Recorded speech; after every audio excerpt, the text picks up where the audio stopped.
Paris and I went to the fashion museum there, which was really something. But I've never. When we were in Paris, we actually went to a fashion show. Did you? At the Galerie Lafayette. Oh, really? Which is one of the most beautiful shopping places ever. Well, what was fascinating to me is the models had attitude.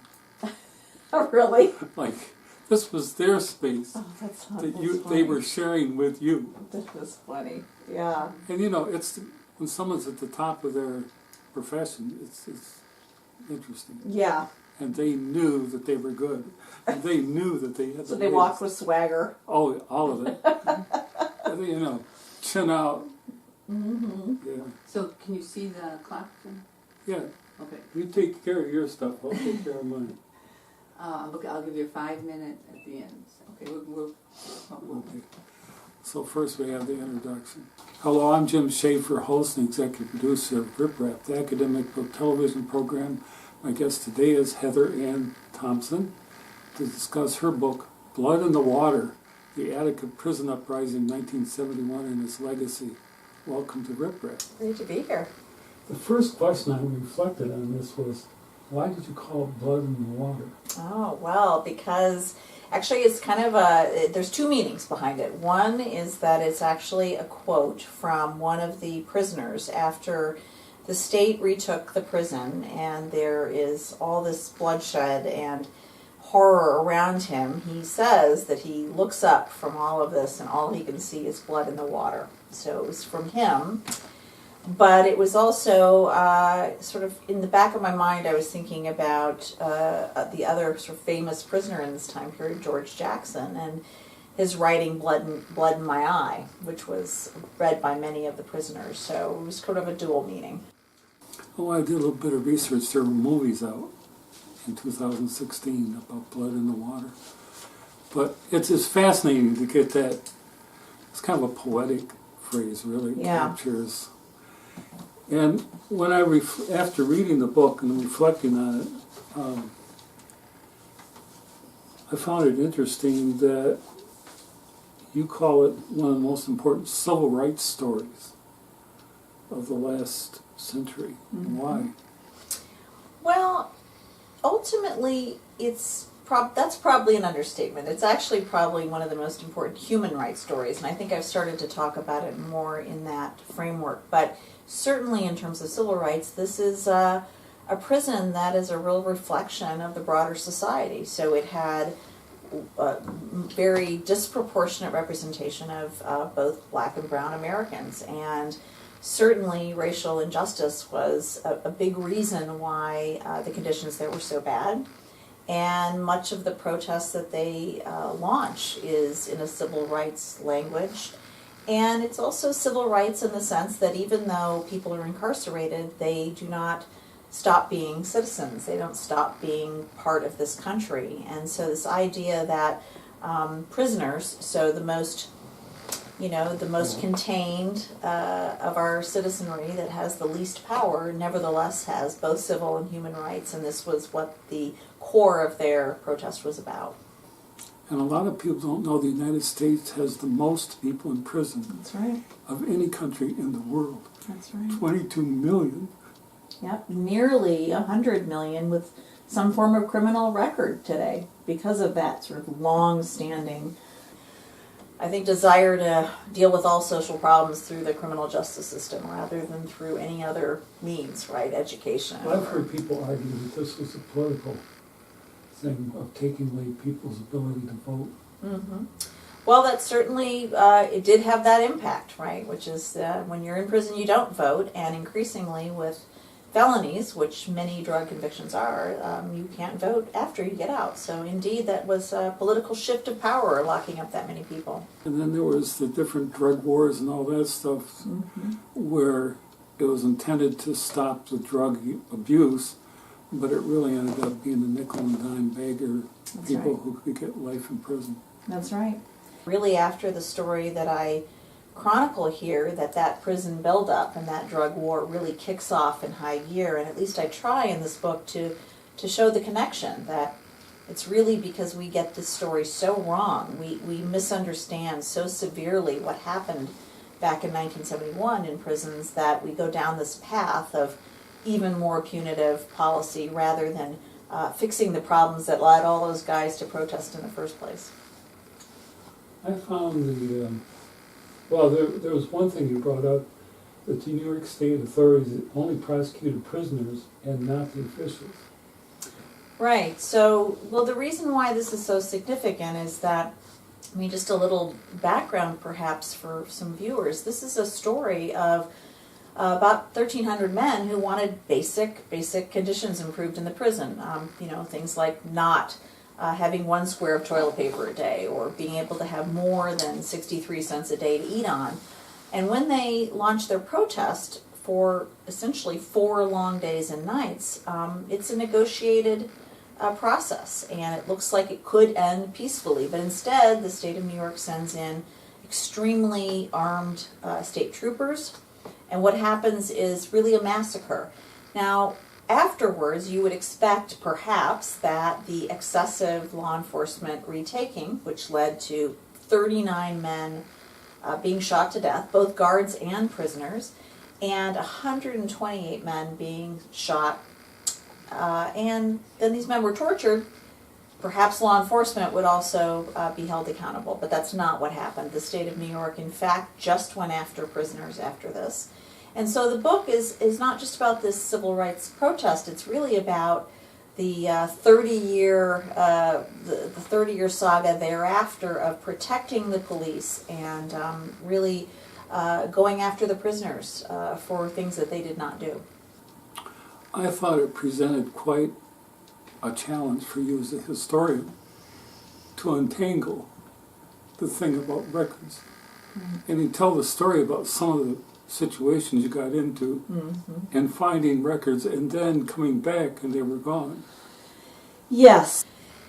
So one of the reasons that folks got Attica so wrong, unfortunately, remains a problem today, which is that prisons are our most closed institutions, even though they are public, even though we pay for them, even though we trust them to carry out justice on our behalf as citizens. We have no idea what goes on in them. And so trying to write this story, I was really faced with that. The records are all sealed. The state of New York does not want digging into this story because, of course, again, there's no statute of limitations on murder, and the police kill a whole lot of people in this prison. So it was a bit of a cloak and dagger story at times for me, which was trying to get these records. And you're right, I did happen upon a pretty important set of records that I don't think anyone knew were there in a courthouse, and they were instrumental in me being able to tell the sort of behind the scenes of the cover-up and to name some of the troopers that had committed this harm. But then later, right before the book was about ready to come out, a reporter tried to find those same documents, and they all disappeared. Now, luckily, I have made copies of the most important ones of those, but yeah, it was really alarming to me to imagine that, my God, we finally have located some records and now they're gone again. Well, I just thought in terms of historiography, mm-hmm. of establishing record. Yeah, it was quite a challenge. That's right. You can't often tell the stories that shaped American history, most importantly, because they're just kind of off limits, even to historians who are trained to dig for them.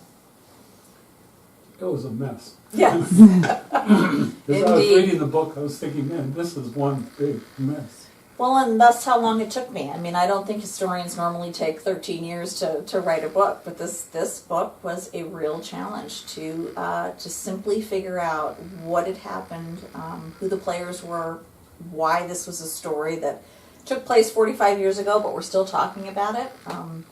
Even this year, the book is about ready to come out in paperback, and we still haven't seen all the records, so I'm still kind of pushing the state of New York to finally open those. Just to pause.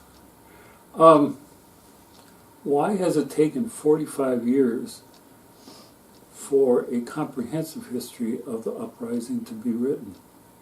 Well, I think it goes to this question of records. I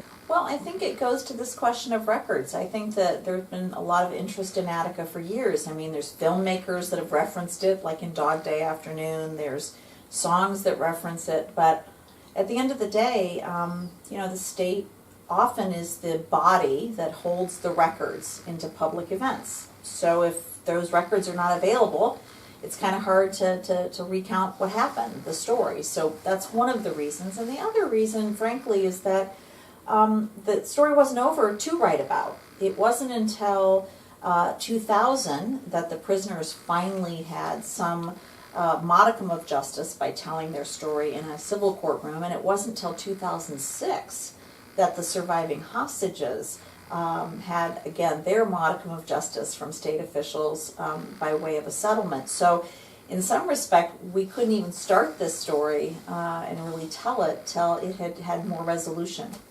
Yes, well, it does bleed into, to the current situation, and that's why, it was funny, it was like a light bulb went off. I'm writing a story about an event that happens 45 years ago, and it begins to dawn on me, wow, well, it's after Attica that we start this massive prison buildup in this country. So why? What's the connection? So it really was an interesting historical exercise, but also constantly being impacted by the present. What was happening with police today, what was happening with prison today. What was fascinating to me is it wasn't so easy to understand the roles of the people, prisoners or prison guards. Right. Because sometimes they would switch, or it would be it was a mess to figure out what was going on and why it was going on. Mm-hmm. Well, that's also why I try hard in the book to write it more like a narrative, so that one minute you are in a cell with the prisoners trying to understand it from their point of view, but the next minute you might be in the home of a prison guard trying to understand the situation from their point of view. Because the complexity, I think, is the key. This was an event that many parties contributed to in their way that led both to the most extraordinary civil rights protests, but also to one of the bloodiest conflicts between the state and the citizenry we've had, as someone said, since the Indian Wars. Well, it's fascinating that people got involved sort of in a serendipity thing. I mean, it was their various interests in their personal life, so that's why they became a prison guard or a prisoner. Mm-hmm. And then as that unfolds, it gets worse. Right. And you meet them, these figures in the beginning of the book, and you kind of follow them through to the end, and a lot of those lives that would never otherwise have intersected because of this one event, they intersect, repeatedly over 45 years.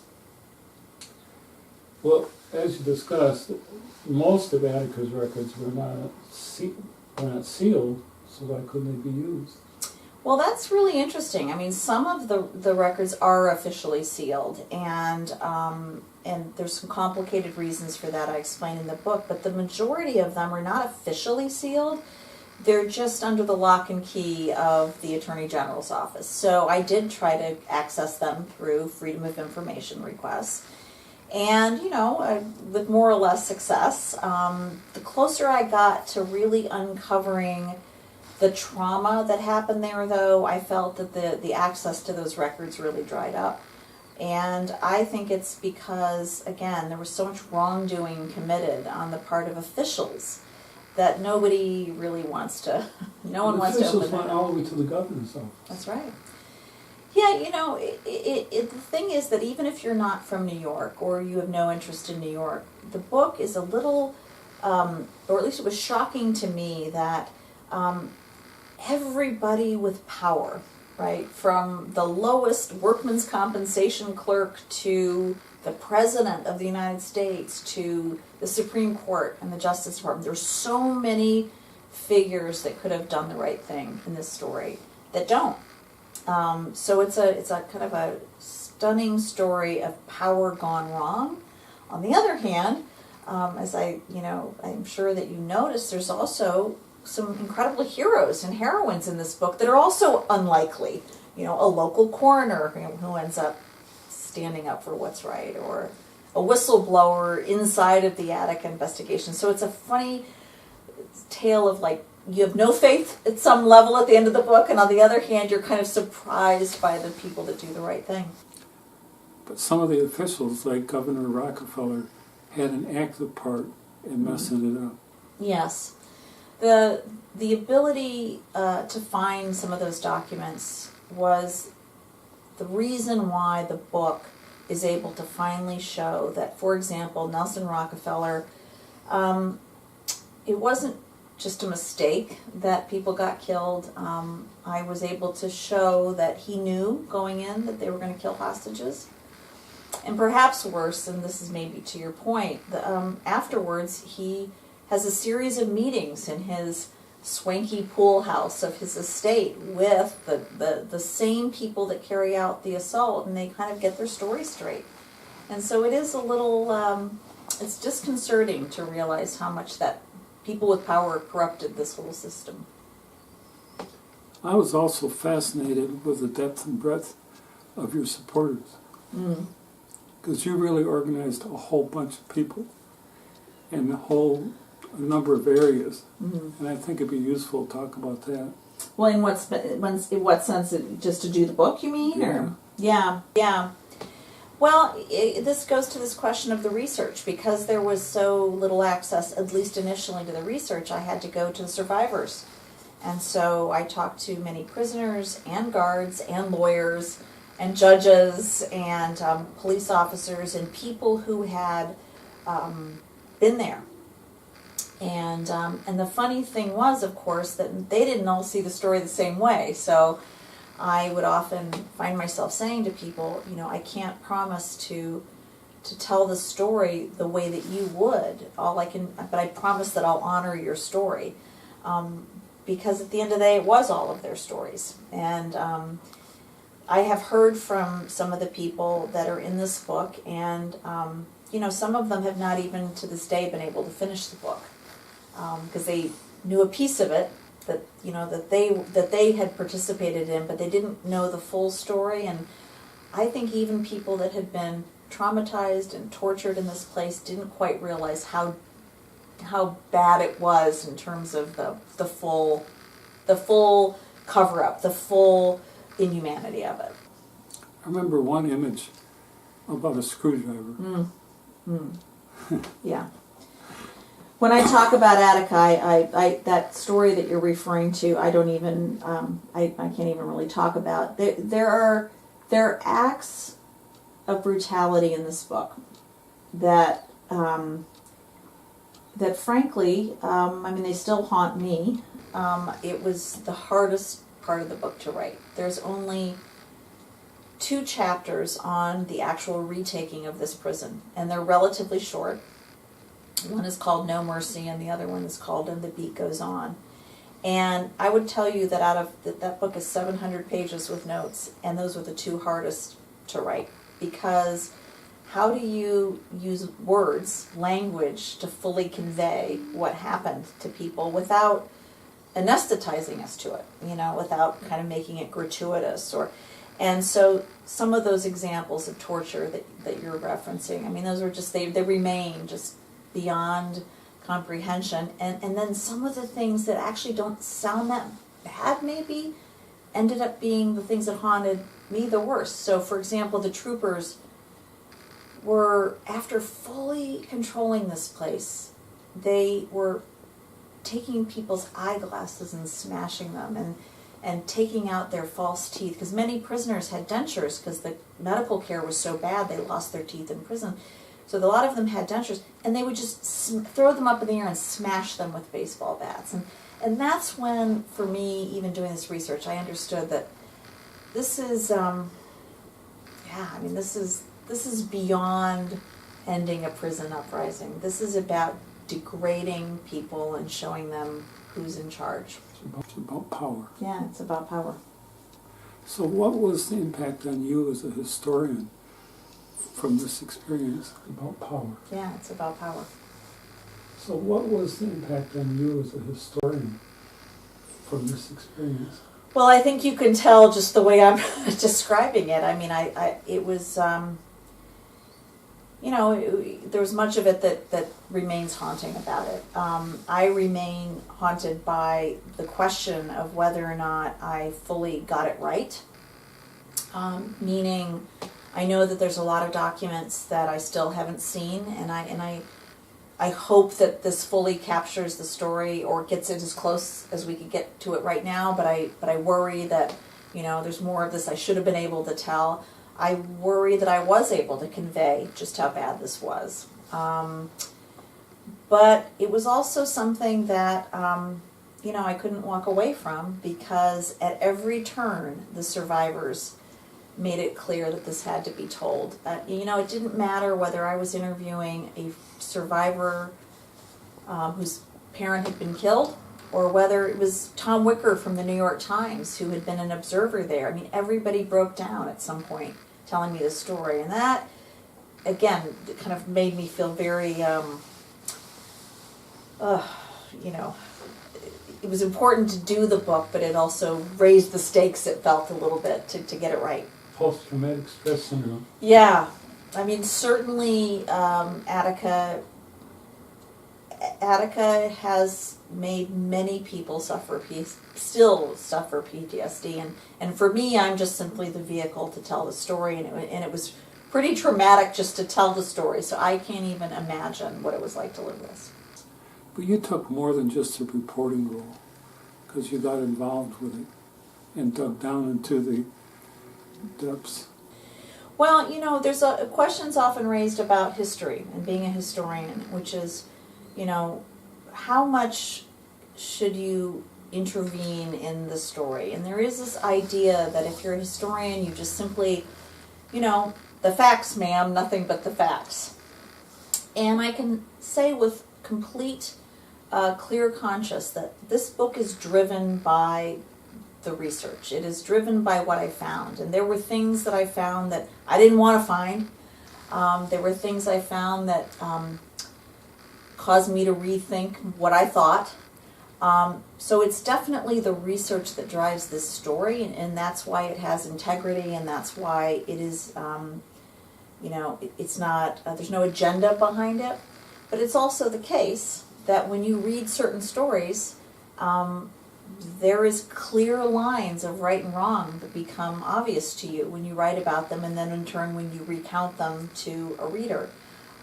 So, for example, if you write about slavery, right, you can make it legible to people, you can make people understand what all the parties were thinking when they were doing things, but it doesn't change the fact that slavery is immoral. To hold another human being in bondage is immoral. It is wrong, right? So there are all these ways in which you do become part of the story because the evidence takes you there, though, because you see some of this brutality and you comment on it, and therefore it becomes part of, you become part of the telling of that history. But that's a more involved kind of history telling.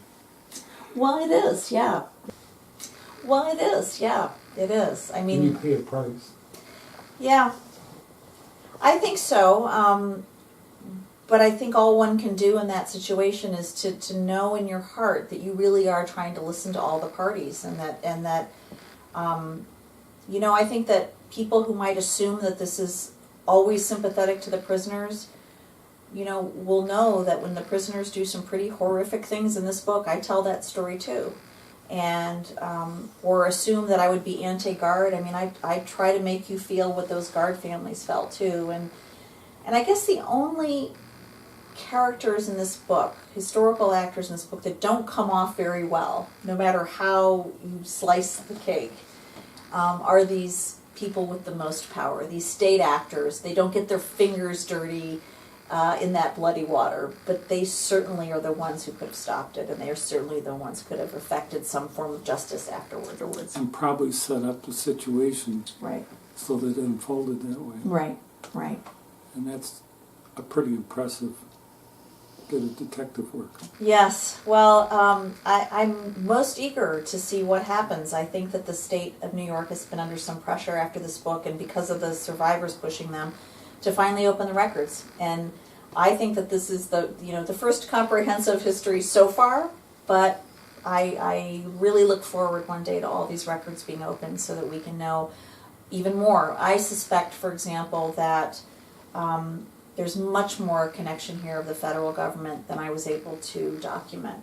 We know that this is a tiny town in upstate New York, tiny town, state prison, and from the moment this riot begins and the rebellion then takes off afterwards, the FBI is there, sending teletypes to the Army, the Navy, the Air Force, the President, the Vice President, the Attorney General, and that was a hint to me that, wow, the 60s were a complicated, 70s a complicated time, and we don't even know the half of it yet till we get these records open.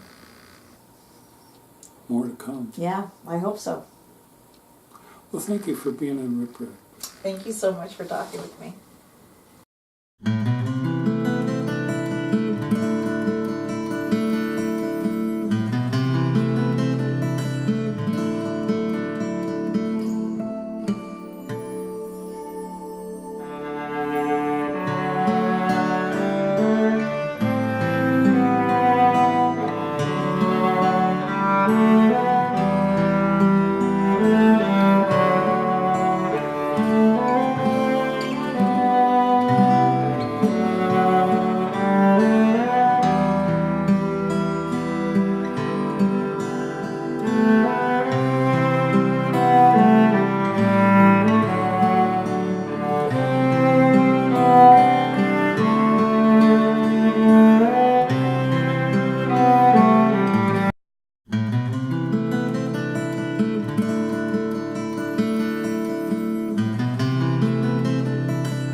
Kind of shocking part of it was I knew that the state had protected the police. What I didn't fully even bank on was how overt, how concerted the effort was. I was willing to believe going into this book that maybe it was just, look, turn the other way, blind eye kind of thing, right? We know that they did wrong, but we're not gonna pursue it.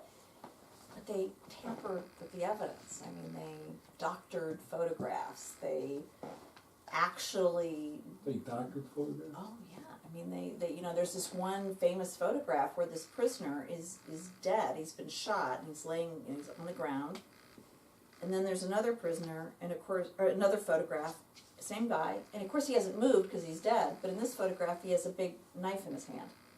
And they literally planted evidence. They scooped up all of the things in the yard that would potentially implicate police officers and buried it. I mean, so it was the kind of, even I couldn't quite get my head around the concerted effort that was made to protect the police. And it made me think about today, when you see these things on the news today about, these police killings and they say, well, there was no evidence. And, after doing this book, I'm like, well, no wonder there's no evidence because, There's more to the story. That's right, because people will work hard to keep it under wraps for sure. So, but thank you for What talking. fascinated me was that it was such a mess. Yeah. And as a historian,